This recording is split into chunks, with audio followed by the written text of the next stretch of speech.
মামা রাত তো অনেক হয়ে গেছে, আপনি কোন ঘরে শোবে? পাঁচ হয়ে নাকি? না না, তুমি মা ভাগ্নে একসাথেই ঘুমাবো। ফেরি খাওয়ার সময় তোমাকে ডেকে দিতে হবে না। আপনি এই ঘরে ঘুমাবেন? হ্যাঁ। এ তো দেখছি চড়বে তারে। আমার আবার সকাল তো মামা, আমার ঘরে কখনো আবার লাথি সাথে লেগে যাবে। ও কোনো ব্যাপার নাই ভাগ্নি, ছোটবেলায় তোমার কত লাথি খাইছি।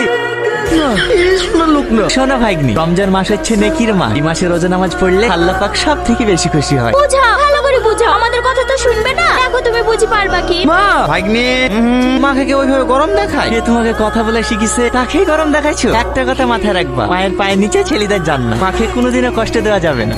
কি হলো ভাগ্নি, কোথায় যাচ্ছ? একটু পোষা ফিরতে যাচ্ছি। বসা ফিরতে পানি নিবা? ঠিক আছে মামা। কি বাবা তুই? মামা এসছে, বাড়িতে থাকলে ভোরবেলা রোজা করার লেগে ডাকবি। আজকে তোদের বাড়িতে থাকবো। মামা আপনি এখনো সময় আছে ভাগ্নি, আর 20 মিনিট ঘুমাইলে ঘুমিলাম। আপনি নিয়ে আসলে হেটি আর একটু ঘুমাবে নাকি মামা? না, না। তাহলে চলো মামা, একটু ধুই শেরিটা করে নেই কি?